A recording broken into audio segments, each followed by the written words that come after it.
I've done about 150 public lectures or so in the last year, all over the world. And to large audiences, the audiences in Australia were starting to approach, well, we had audiences of 5,500 people in Australia. So, which is quite remarkable, you know, that 5,500 people would come to listen to like a serious discussion about philosophical, theological, and psychological issues, and to participate in that. And I don't pull any punches. I'm not speaking down. I would never speak down to an audience. I think that's a dreadful error of arrogance. But the reason that I think people believe what I say is that I'm very pessimistic. Well, look, because most times when you listen to someone who's a motivational speaker, let's say, you know, it fills you with a temporary optimism, but you go home and the wiser part of you knows that mostly it's the painting over of rotten wood with a fresh coat of paint. And I tell my audiences very clearly that their life is going to be difficult, and sometimes difficult beyond both imagining and tolerance, and that is definitely in your future, if it isn't in your present, and for many people it's in their present, and that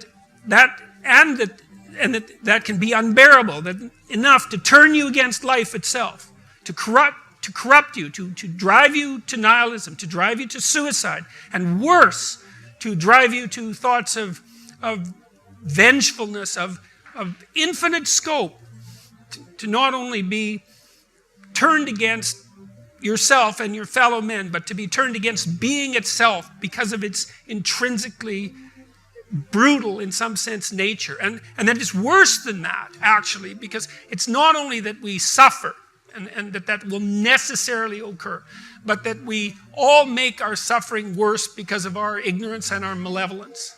And everyone knows that to be true. And so the discussions start, let's say, on an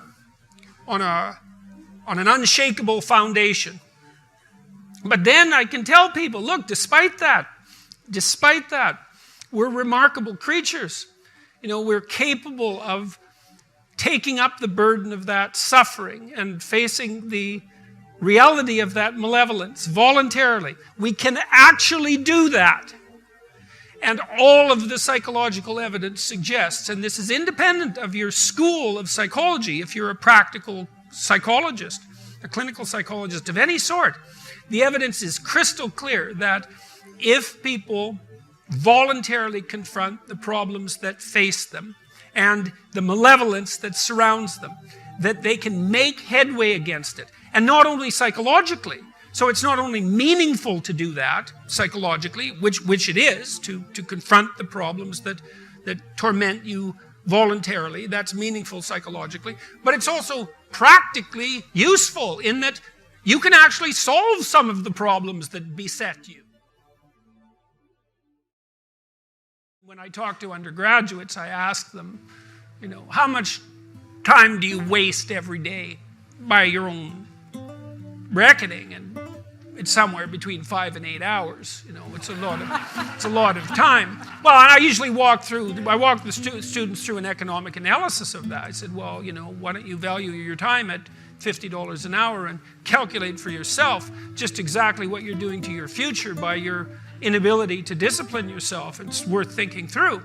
In any case, people do waste a lot of time, and they also act counterproductively a lot of the time. Regardless, we do make progress, and we can thrive under the difficult conditions that make up our lives, and we can resist the malevolence that entices us. That's within our power. And we don't know the limits to that. And we also know that it's better to, we all know this, that it's better to live courageously than cowardly. Everyone knows that. That's what you teach people that you love.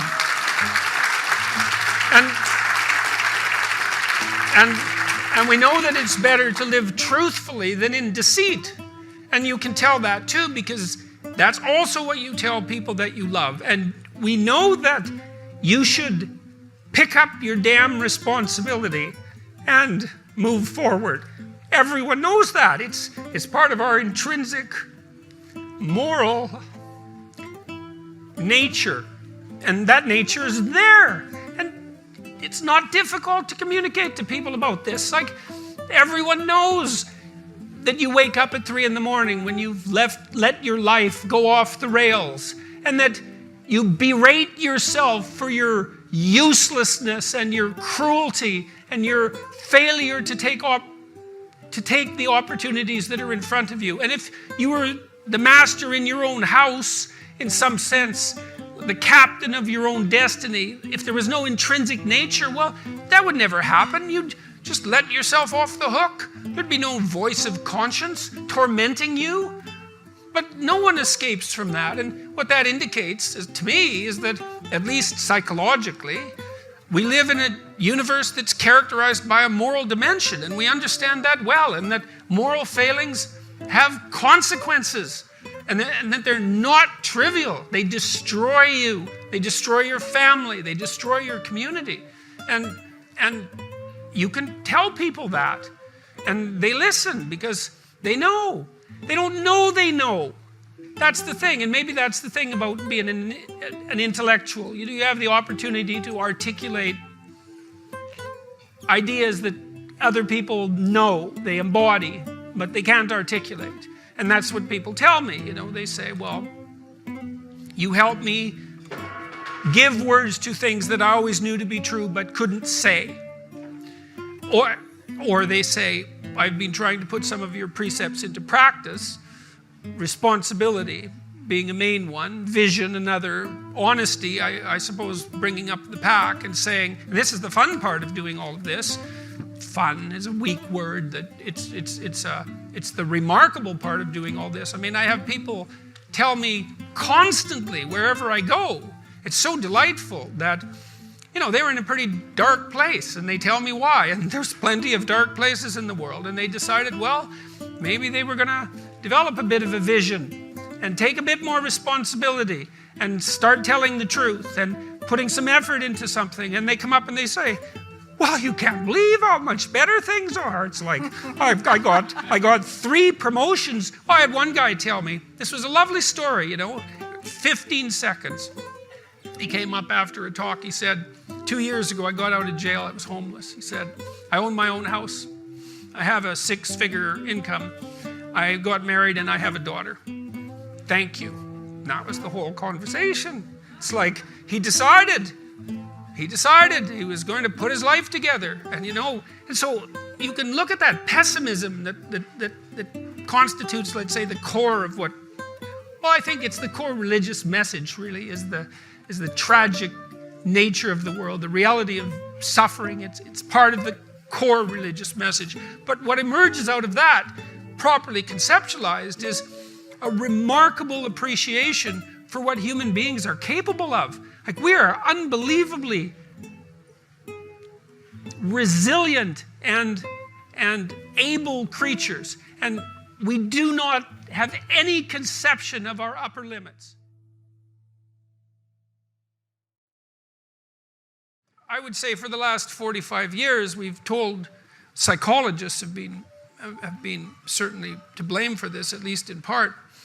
You're okay the way you are. That's what we tell young people. Oh, you're okay the way you are. It's like, and there's nothing worse than you can tell someone who's young than that, especially if they're miserable, and lots of them, well, if they're miserable and aimless, it's like, oh, I'm miserable and aimless, and sometimes I'm suicidal, and I'm nihilistic, and I don't have any direction in my life. It's like, well, you're okay the way you are. And it's like, they don't want to hear that. They want to hear, look, and you know this, you're useless. You know nothing. You haven't got started. You've got 60 years to put yourself together, and God only knows what you could become. And that message is so much more, it's so funny because it's such an attack But it's so positive because there's faith there in the potential that makes up the person rather than the miserable actuality that happens to be manifesting itself at the moment. And young people respond extraordinarily well to that because, and you know that if you're a parent and you love your child, your son, your daughter, what you're trying to foster is the best in them. You want that to manifest itself across the course of their life. You want them to become continually more than they are, to see what they could be. And I think that's part of the great message of the West, is that that's the ethical requirement of individual being in the proper sense, is to constantly note that you're not what you could be, to take responsibility for that, and to commit yourself, like body and soul, to the attainment of that ideal.